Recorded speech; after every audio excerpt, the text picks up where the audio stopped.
So I'm super lucky to have a first look at the new Brooks and Louis Gong Sasquatch collection, and I can tell you it's pretty awesome. A Seattle-based company was partnering with Louis Gong, who's a Northwest-based artist, to come with this collaboration that really spoke to the Northwest, but really had kind of what in my mind was like global implications.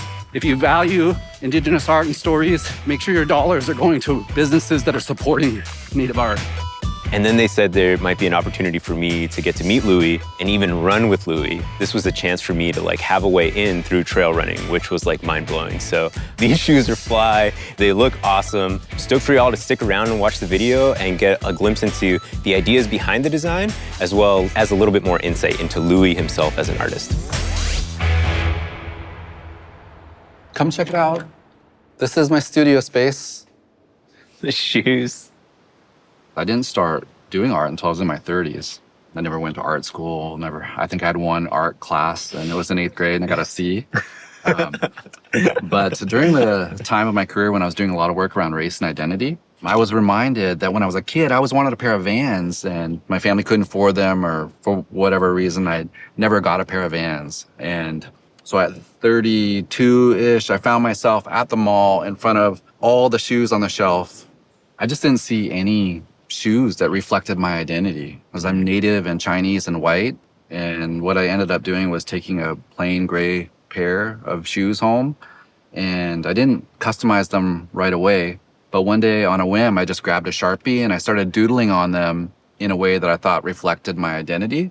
And what came out was this like merger of Coast Salish art and animal theme on the Vans. And when I wore those shoes to work the next day, all my coworkers were like, man, those are sick. Where'd you get those? How can I get a pair? And that's what started 8th Generation. And within a year, I had a Facebook fan page of back then we called them fan pages, of like, it was like 50,000 people. Whoa. And they all wanted the shoes. Wow. So I was faced with a dilemma. You know, I don't know anything about business, but I know I have something that people want. How do I make a sustainable business out of it? I come from an education and nonprofit leadership background. I'm not a thoroughbred entrepreneur. But what was really appealing to me was this idea of solving problems. And the thing that has defined my journey with 8th Generation most is this problem of Indigenous artists having work that's in demand, but there being middlemen through every established pathway to make money from your art.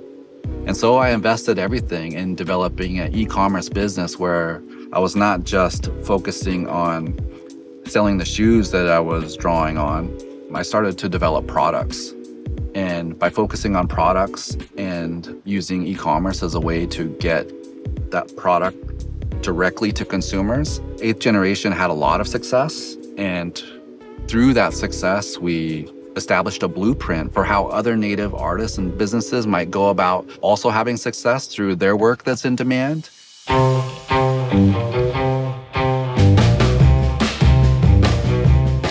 This physical space has been so important to me. It was where the really rapid growth of 8th Generation happened. This is how it all started. That's the very first pair. Wow.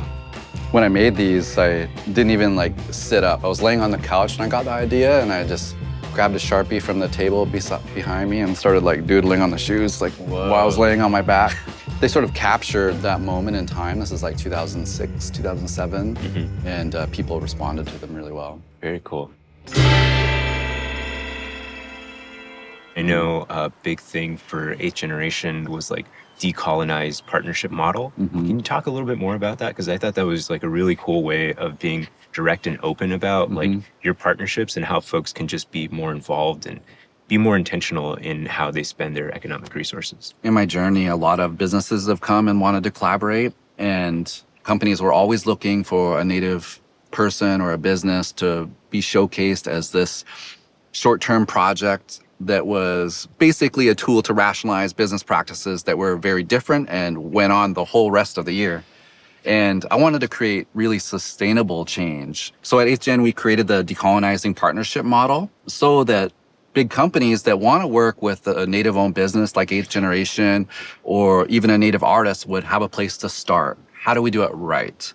And what the decolonizing partnership model defines is what sustainable change might look like. First of all, the artist or the business gets paid for the partnership. You'd be surprised at how many companies feel like exposure is enough of a payment for a Native-owned business. Native people for generations have been blocked from participating in commerce around Indigenous art or Indigenous storytelling. And even more than money attached to a partnership, whether it's a royalty or upfront fee, industry knowledge is of paramount importance. It's the most valuable thing that we could possibly get through a partnership. And finally, whatever product is created together, the Native-owned companies or artists should be able to sell that product. When I brought the basic parameters of the decolonizing partnership model to Brooks, I was sort of expecting the same reaction that we've gotten from a lot of large companies, which is like, you're asking for what? We've never done that before, and we're not going to do it now. But instead, Brooks said, yeah, let's do it. And so here we are, quite a while later, with an amazing product that developed through a lot of really challenging discussions. And I give a lot of credit to the folks at Brooks for coming to the table for those discussions with a really good spirit of collaboration. I'm proud of what we created together, but it's not just the outcome, it's the process too. I'm really thinking about the next generation and the idea of, just like my Uncle Pete told me when I visit a trail or visit a fishing hole, of leaving it better than you found it. And so I'm not here just to collect opportunities for myself. I'm here to bust down the door, but then leave it open for others. And I think sticking to my guns on the decolonizing partnership model is one way that I've been able to do that. Rad. We're about to do a 5-mile run interview. Yeah. What? Talk the whole time? Deep breaths, deep breaths. You know, I didn't grow up running, and so it's cool to hear stories of folks that did, like yourself in cross country, Yeah. how that planted that seed. Yep. I was really searching for a thing, right? I was focused on basketball and baseball, and I ran cross country to stay in shape. But then I was the fastest kid in my school, and all of a sudden I had a thing. Yeah. And while I never really had much success beyond that local level, it was a source of pride. I used to run everywhere just for transportation when I was in high school, Oh, that's so cool. but I was always sweaty. Louis, can I ask you about music? Yeah, I grew up with my dad's rock and roll music. Led Zeppelin, Rolling Stones. I still love that music. Yeah. But my personal tastes have evolved over the last couple of years. And I'm listening to a lot of John Prine right now. Oh, love John Prine. Yeah. If I want to listen to music during a run, especially if it's something low-key like a run through the woods, I love just a little bit of John Prine. Louis, with your experience growing up being so varied, do you feel like that impacted your relationship to the outdoors, or how did that relationship kind of evolve over time? You know what impacted my relationship to the outdoors? Poverty. and I was really blessed to grow up next to some amazing natural environment. So I find a lot of comfort in being out here. I didn't realize it when I was a kid, but now as an adult, I'll sometimes like run my hands across the plants. And I was just doing that naturally. Yeah. But an elder told me that that's a way of cleansing yourself. Just let the plants take away the things that are bothering you. The same way you might do if you're taking a dip in the river. Wow. I love that. Like thinking about plants and what environments they grow in is such a rich area for information about everything, not just plants. You know, it all starts with our interconnectedness. The thing about like customizing stuff that you put on your body is that it does make a really powerful statement that is tightly intertwined with like who you are. Yeah. And when I did the shoes, like almost all of them were commissions. So I didn't just do the shoes and then put them out there to see if people liked them. Most of the time I was asking them who they were or where they're from, what they liked, how would they envision for their future, and I would take that information and filter it through what I could do as an artist and also my own sensibilities and create a design that I thought reflected who they were. That was what the shoes were about. They were always connected to identity. Traditionally, Indigenous people always did artwork on things that are utilitarian. We didn't put artwork on canvases to put on the wall. We put art on our homes, our spoons, our bowls, and, moccasins are custom footwear. Yeah. This is your moccasin. Yeah. That's cool. The overall theme of the collection is Sasquatch. It was really important to sort of pull people from this pop culture idea of Sasquatch. For me, as a Native person, I grew up hearing stories of Sasquatch. Every community has a different interpretation of Sasquatch, but one of the things that's common amongst almost all communities is that there's teachings attached to Sasquatch.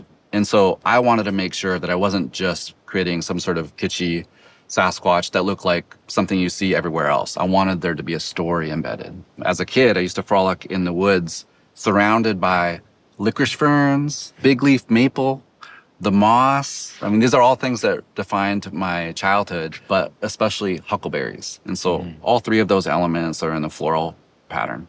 So evident in this shirt design, which is so cool. Yeah, so I have Sasquatch here. He's sort of mid-transition from a big leaf maple into his Sasquatch form. And so you can see the wood grain in the body. There's a little indication of moss on the outside of the Sasquatch. And the licorice ferns that often grow on the big leaf maple are also on the Sasquatch, including a couple on his head, which I thought was I thought that was cute. Yeah. Well, that's an interesting thing because it allows you to transition something that people are familiar with and kind of move that narrative into something that's really personal for you, which is cool. Because it's still a recognizable Sasquatch figure, but transforming into something that you're but maybe look at it this way, which is so cool that you can do that with just one image, Well, art's really powerful that way. I've used my art in the past to talk about race and identity, social justice themes, that kind of thing. But because I do it with art, people often find themselves in the middle of those discussions without ever having the knee-jerk reactions that you have when you typically start those discussions with words. Yeah. What's interesting is I hear a lot of folks talk about identity, myself included, but you seem to have this background that can inform your perspective to these conversations. Do you mind sharing a little bit about what your background was and how it equipped you to have conversations with others, but also have your own conversations? I was raised by my grandpa who's Chinese and my grandma who's Native in the Nooksack tribal community. I went to a almost all-white public school in this rural farming setting. And so with the last name Gong and then, looking the way that I do, I had a really dynamic experience around identity. Yeah. I'm also Canadian, by the way. And so I was always trying to figure myself out because the school didn't give me any information for talking about race and identity. My family didn't have the tools, really the bandwidth to think about these things. They're more worried about just surviving. So when I got to college, I immediately started off on this journey of self-discovery around identity. It helped lead to this moment where I'm talking to you about this cool collab with Brooks because I realized that my experience growing up with grandma and grandpa on the res had relevance way beyond my community. It's not just relevant, but my experience was needed beyond the boundaries of my community. And so years later, when I started to find art and people were into it, I knew that I could take it much bigger. I also saw on the HN site that it's inspired natives instead of inspired by natives, which is real cool because it's flipping again that the representation and the way that people are thinking about the art they're either consuming or honestly even just appreciating, right? Millions and millions and millions of dollars are exchanged every year for products that have fake native art on it, and no artist is ever compensated for that work. And then the stories that are told by these companies are typically made up by a marketing team.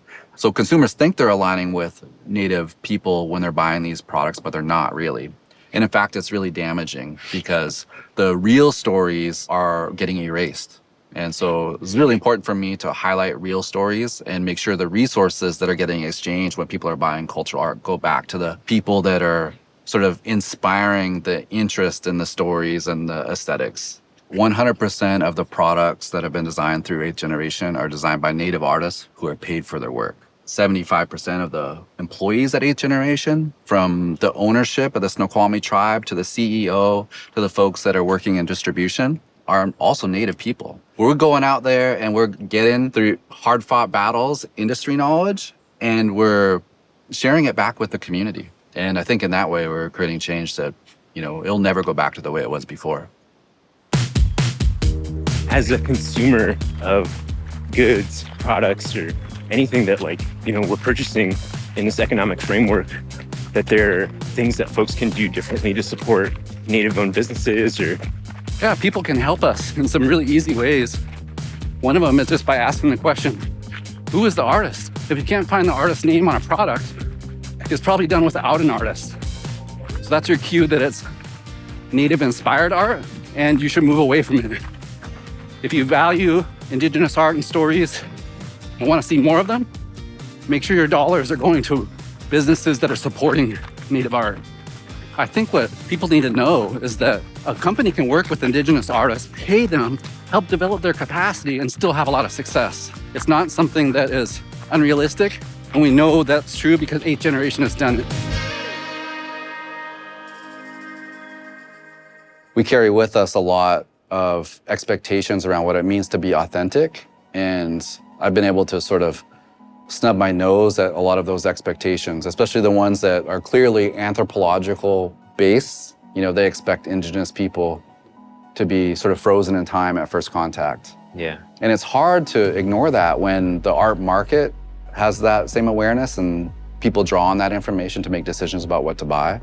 But I just always did my own thing. Yeah. Even if it's incorporating Chinese influence into my work. That's so cool. Yeah. When I first started, there was these OGs that were doing amazing Native art. And I was like, man, they've influenced so many people. Everything we're doing is based upon you could track it back to a couple people. But I've been around long enough to I have my own body of influence on other artists as well. And I feel really proud of that. The reason I think this collaboration is really important is because it deals with identity and how identity is portrayed in our contemporary culture. And it's a concept that for me is really ambiguous and I kind of struggle with sometimes. And the idea of representation and who the artists are that get to tell their stories is something that I know there's lots of conversations around, but I also know there's lots of progress. What I think is really exciting about this collaboration is that it kind of distills that progress into a trail runner, into something that I love. And it kind of tells a story of progress going forward. This idea of a decolonized partnership model that Louis has really spearheaded and Brooks has really embraced, that's really awesome. It's language that feels really direct, really blatant, really intentional, and really positive, really empowering. So I think this collaboration is important because it tells the story of what is now, but it also tells the possibility of what can happen in the future. Alan, I brought you something. I recognize that you have a really important role here, and I wanted to gift you this blanket as a sort of symbol of my well wishes in your journey. Is it right here? It has one of my designs on it, and to me, it really represents sort of this journey of self-awareness, particularly around identity. This means so much to me. Oh, man, that's rad. When I moved up here, I said the one thing that'll make me feel like I live in the Northwest is a blanket. Mm-hmm. And now I have the coolest blanket. So thank you so much. Yeah, this is amazing.